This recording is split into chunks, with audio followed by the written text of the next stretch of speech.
নমস্কার, আমি সুকান্ত শাস্ত্রী। আমার ইউটিউব চ্যানেল সুকান্ত সায়ের পক্ষ থেকে সকলকে জানাই স্বাগতম।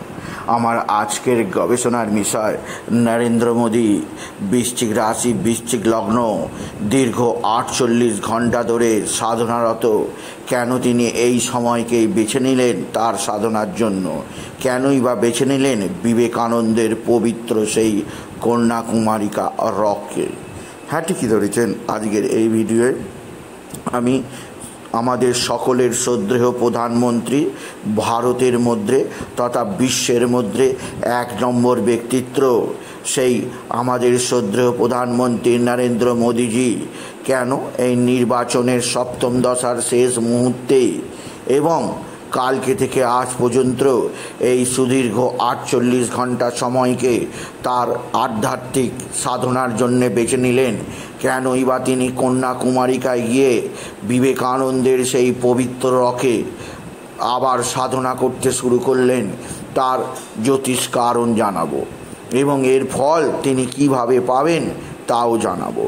তবে তার আগে বলি, আমার এই সুকান্ত সাউ ইউটিউব চ্যানেলটিকে অবশ্যই সাবস্ক্রাইব করুন, যাতে এই যে ধরনের ভিডিওগুলো আমি আপলোড করছি তার নোটিফিকেশান প্রথম আপনার কাছে গিয়ে পৌঁছায়। আসুন এবার আমি বিস্তারিত ফলাদেশে প্রবেশ করি। নরেন্দ্র মোদীজি একজন জীবন্ত কিংবদন্তি হয়েই গেছেন। তার মতো রাষ্ট্রনেতা, তার মতো এমন বৃহত্তর দরাজ হৃদয়ের মানুষ এই জগতে আর হবে না, আর কোনোদিনও আসেনি। তিনি ভারত তথা বিশ্বের মধ্যে 1 নম্বর রাজনীতিক ব্যক্তিত্ব এবং ভারতকে যেভাবে বিশ্বগুরু বানিয়েছেন, ভারতকে যেভাবে তিনি মর্যাদার আসনে বসিয়েছেন, তা এক কথায় অবিশ্বাস্য। সেই মোদীজি এই তৃতীয় লোকসভা নির্বাচনের শেষ পর্যায়ে, সপ্তম দফার শেষ পর্যায়ে, যা কাল অনুষ্ঠিত হবে, তিনি স্বামী বিবেকানন্দের সেই পবিত্র শিলা অর্থাৎ রক, যা কন্যাকুমারিকায় অবস্থিত, যা ভারতবর্ষের শেষ বিন্দু নামে খ্যাত, সেখানে তিনি সাধনারত। কেন তিনি সাধনারত? তার কারণ তিনি একজন বৃশ্চিক রাশি, বৃশ্চিক লগ্নের মানুষ। আর এই 24 ঘন্টার মধ্যেই বৃশ্চিক রাশি, বৃশ্চিক লগ্নের মানুষের জীবনে পুরো 360 ডিগ্রি ঘুরতে চলেছে ভাগ্য। একদিক দিয়ে আজ 31শে মে তৈরি হয়েছে চতুর্গ্রহী রাজযোগ, যেখানে বৃহস্পতি, রবি, শুক্র, বুধের অবস্থান।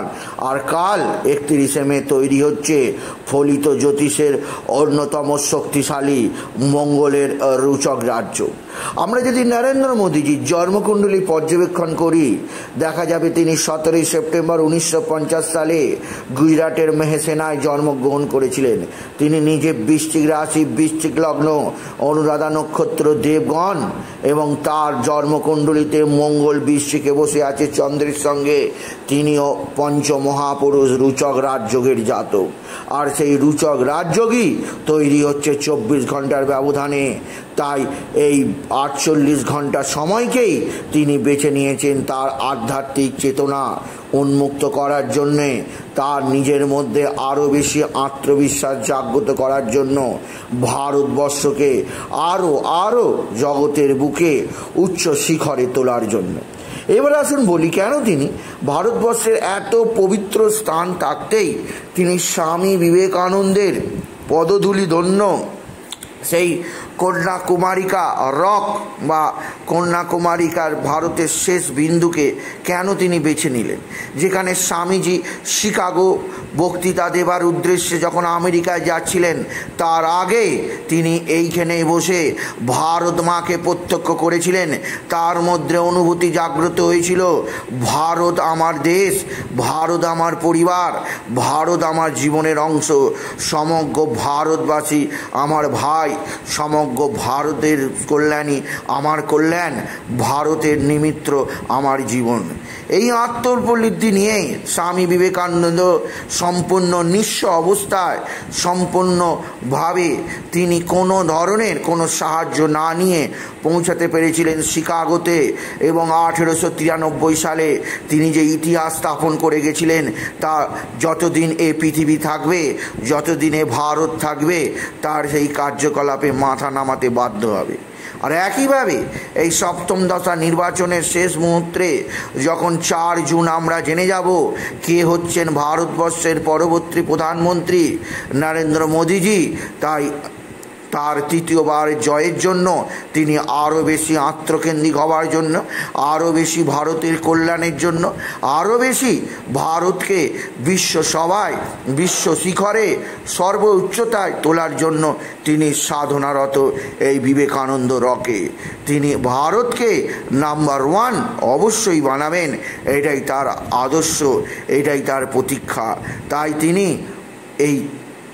এই শুভক্ষণকে বেছে নিয়েছেন তার সাধনারত সময় হিসাবে, আর তিনি সেখানেই সাধনারত। তাই বলি, যদি ভিডিও ভালো লাগে, আপনাদের যা মতামত অবশ্যই জানাবেন কমেন্ট করে। কিছু যদি বলার থাকে অবশ্যই বলবেন, তবে ভিডিওটাকে ছোট করে একটা লাইক দেবেন এবং বন্ধুদের মধ্যে শেয়ার করে দেবেন। এটুকু আমি শেষ করব। নমস্কার, ধন্যবাদ।